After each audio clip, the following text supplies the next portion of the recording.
हरे कृष्णा। तो आने वाली है राधा अष्टमी। तो राधा अष्टमी बड़ा अद्भुत दिवस है। अगर गौड़ीय वैष्णव विचारधारा से देखा जाए तो भगवान श्री कृष्ण के जन्म दिवस से भी कहीं गुना अधिक हम राधा अष्टमी को हमें मनाना चाहिए, क्योंकि भगवान श्री कृष्ण ने श्रीमती राधा रानी के भाव और रंग कांति, जो अंग कांति है, उसको लेकर के ही श्री चैतन्य महाप्रभु के रूप में अपना अवतरण किया इस कलयुग में। और आज से 500 वर्ष पूर्व यह गौड़ीय वैष्णव विचारधारा संसार को प्रकट करी, जिसमें हम नित्य हरे कृष्ण महामंत्र का जाप करते हैं। तो देखिए, ये जो राधा अष्टमी है, इसे कैसे मनाना चाहिए। राधा अष्टमी का दिवस बड़ा ही अद्भुत है। प्रातःकालीन उठ कर के श्रीमती राधा रानी श्री कृष्ण की अभिषेक करना चाहिए।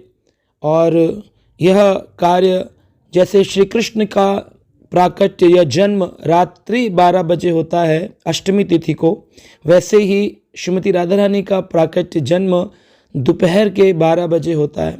यानी कि हम उसी वक्त अभिषेक कर सकते हैं पंचामृत से, जैसे दूध, दही, घी, शहद, तुलसी पत्र, गंगा जल आदि चीज़ों से उनका अभिषेक किया था। आप कई प्रकार के फल के रसों से भी कर सकते हैं।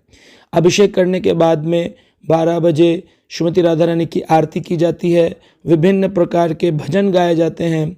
विशेष करके श्रीमती राधा रानी को पसंद हैं श्री कृष्ण, इसलिए जन्माष्टमी में राधा रानी के भजन गाने चाहिए और राधा अष्टमी में श्री कृष्ण के भजन गाने चाहिए। जिसे श्रीमती राधा रानी प्रसन्न श्याम सुंदर की प्रिया हैं, श्री मदन मोहिनी श्रीमती राधा रानी। तो जब हम व्रत खोलते हैं तो लोग पूछते हैं कि भाई एकादशी वाला फल खाएं, फलाहार करें या क्या करें। तो जो शक्ति है जितनी भी भगवान श्री कृष्ण की, उन सब के अवतरण दिवस पर दोपहर के 12 बजे तक व्रत करने के बाद अन्न प्रसाद ही लिया जाता है। राधा पूर्ण शक्ति कृष्ण शक्तिमान, दुई वस्तु भेद नाही शास्त्रेर प्रमाण। शास्त्रों ने प्रमाण दिया, दोनों में कोई भेद नहीं है। श्री कृष्ण शक्तिमान है और उनकी पूर्ण शक्ति श्रीमती राधा रानी है। तो राधा और कृष्ण कोई अलग वस्तु नहीं है। जैसे एक बल्ब में फिलामेंट होता है, तो फिलामेंट के कारण ही पूरा बल्ब प्रकाशित करता है, लेकिन अगर फिलामेंट अकेला हो, कवरिंग ना हो, तो प्रकाश नहीं होगा। और अगर खाली ऊपर की कवरिंग हो, फिलामेंट ना हो, तभी प्रकाश नहीं होगा। ये दोनों साथ रहते हैं, परंतु संसार के अंदर आनंद को वर्धन करने के लिए श्री कृष्ण अपने ही एक स्त्री स्वरूपा श्रीमती राधा रानी को प्रकट करते हैं।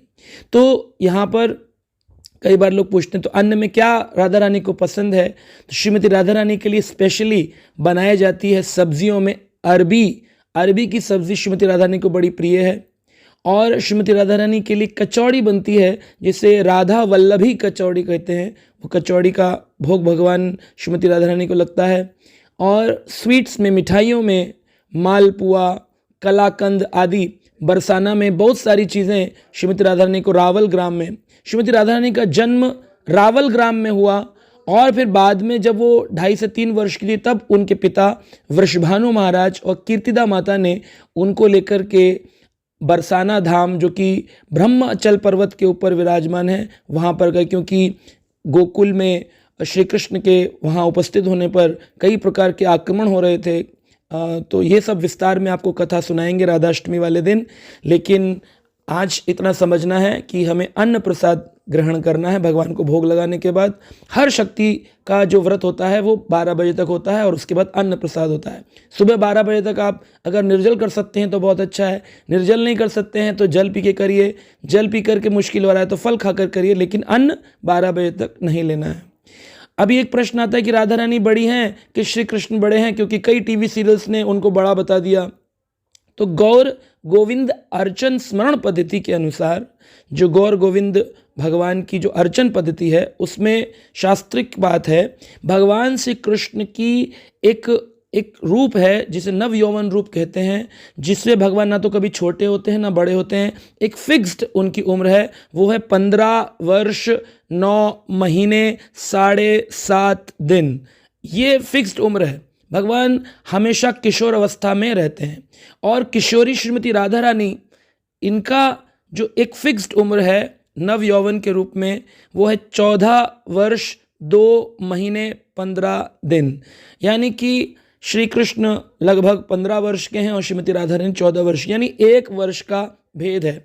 वैसे ही भौम वृंदावन की जब लीलाएं होती हैं तब भी श्री कृष्ण पहले प्रकट होते हैं और उनके 1 वर्ष बाद श्रीमती राधा रानी प्रकट होती हैं। आप कहेंगे इसको और कोई प्रमाणित लीला है? हाँ, जब भगवान श्री कृष्ण जो बड़े हो गए थे, 1 वर्ष के लगभग हो गए थे, घुटने के बल चलने लगे थे, उस समय श्रीमती राधा रानी रावल ग्राम में जन्म लेती हैं, प्रकट होती हैं वृषभानु महाराज के घर में। और जब वृषभानु महाराज देखते हैं, बड़े हैरान होते हैं कि लाली तो आ गई है लेकिन इसके नेत्र नहीं खुल रहे हैं, तो वो बड़े ही दुखद अवस्था में थे। सारे गाँव वासियों को, व्रजवासियों को बुलाया था आयोजन के लिए, लेकिन उनके नेत्र नहीं खुल रहे थे। तब देखते हैं श्री कृष्ण अपने बाबा नंद की गोदी से उतरकर घुटने के ऊपर चलते हुए पलने तक पहुंचते हैं और पलने को पकड़कर जब श्रीमती राधा रानी को देखते हैं, तब राधा रानी प्रथम बार अपने प्रिय श्याम सुंदर को देखने के लिए जिन्होंने आंखें बंद कर रखी थी, वो तुरंत अपनी आंखें खोल देती हैं। सारे व्रजवासी प्रसन्न होते हैं कि राधा रानी के नेत्र खुल गए हैं, नेत्र खुल गए हैं। यानी कि राधा रानी अभी पलने में हैं और उनका नामकरण संस्कार आदि किया जा रहा है, और उधर कृष्ण घुटने के बल चल रहे हैं और कृष्ण घुटने के बल चलकर पलना पकड़कर खड़े हो जाते हैं। और श्रीमती राधा रानी इसलिए नेत्र बंद की हुई थी क्योंकि जब मैं पहला दर्शन करूंगी प्रभु तो आप ही का करूंगी। ये उनका प्रेम है। राधा रानी भगवान श्री कृष्ण का इतनी सेवा करती हैं। हर जगह जो भी भोजन हम बनाते हैं, राधा रानी राधा रसोई में चेकिंग करती हैं। आज तक उन्होंने कोई रेसिपी रिपीट नहीं करी है। श्री कृष्ण की सेवा हेतु रात दिन चिंतन में रहती हैं, कैसे श्री कृष्ण को मैं अत्यधिक सेवा कर सकती हूँ।